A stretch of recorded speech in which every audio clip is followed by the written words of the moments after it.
Hi friend, Gujarati cooking channel में तमारुं स्वागत है। આપણે વધેલી રોટલીનું અહીંયા રેસીપી બનાવી છે, તો એના માટે આપણે બનાવવાની શરૂઆત કરી લઈએ। તો મેં અહીંયા બે વધેલી રોટલી લીધી છે।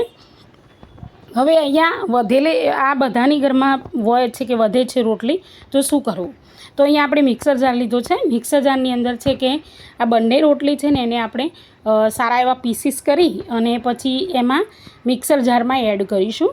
તો આવી રીતે ધીમે ધીમે બધી રોટલી આપણે તોડી અને અંદર પીસ કરી અને એને ક્રશ કરવાની છે। તો સારી રીતે આ રીતે પીસીસ કરી લઈશું, જેથી કરીને આપણે સારા એવા ક્રશ થઈ જશે। તો બંને રોટલીઓને આ રીતે આપણે પીસ કરવાના છે। હવે આપણે મિક્સર જારની અંદર એને ક્રશ કરી લીધું છે। તમે જોઈ શકો છો કેટલું મસ્ત એવું ક્રશ થઈ ગયું છે। તમને બતાવું નજીકથી જુઓ। તો આ બનાવવા માટે એકદમ ઇઝી છે અને જલ્દી બની જાય છે। અને જનરલી બધાના ઘરમાં રોટલી વધતી જ હોય છે અને બધાને એમ થાય કે શું ફેંકી દેતા જીવ ના ચાલે। તો આ રેસીપી બનાવશો ને તો બહુ જ બેસ્ટ છે। આને આપણે રોસ્ટ કરી લેવાની છે। તો અહીંયા નોનસ્ટિક પેન લીધી છે, તમે સાદી કઢાઈમાં પણ રોસ્ટ કરી શકો છો।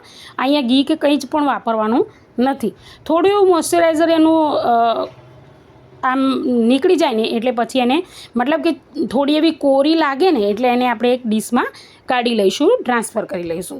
હવે ત્યાર પછી એને ઠંડુ થવા માટે મૂકી દેવાનું છે। તમે જુઓ એકદમ દાણેદાર રોટલીના પીસ સારા એવા બની ગયા છે।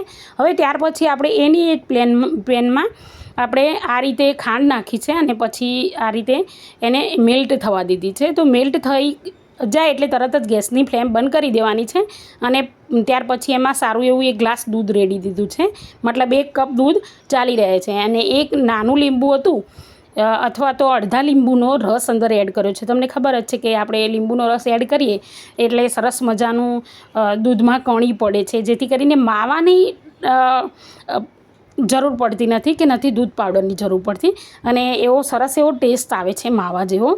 અને ત્યાર પછી આ ઠંડુ થઈ ગયેલું એને ઉકળવા દેવાનું છે ધીમા તાપે અને આને પાછું ફરીથી ક્રશ કરી લઈશું એટલે સરસ મજાનું ક્રશ થઈ જશે। હવે તમે જુઓ કે બધી ખાંડનું જે મિલ્ટ થઈ ગયું છે અને સારી એવી દૂધની કણી પણ પડવા લાગી છે લીંબુના હિસાબે। તો હવે આપણે એના અંદર આપણે છે કે જે પાવડર બનાવ્યો હતો રોટલીનો એ એડ કરવાનો છે। અને અહીંયા બીજું એક સિક્રેટ એ છે કે આપણે દૂધનો પાવડર એડ નથી કરતા, પણ અહીંયા છે કે ટોપરાની છીણ છે એ તૈયાર હોય ઘરમાં તો બરાબર છે, ના હોય તો ઘરમાં જ ટોપરાની છીણ બનાવી અને એડ કરવાની છે અને આ રીતે એને સારી રીતે મિક્સ થવા દેવાનું છે। તમને લાગે નહીં કે આ રોટલીનું છે, લાગે છે?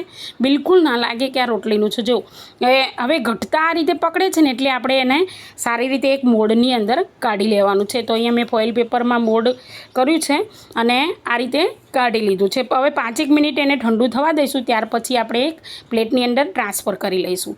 તો આટલા સરસ વિડીયો બનાવું છું તો કોઈ સબસ્ક્રાઈબ નથી કરતું, એવું કેમ? પ્લીઝ સબસ્ક્રાઈબ કરો। જો હવે આ પીસીસ સારા એવા બની ગયા છે।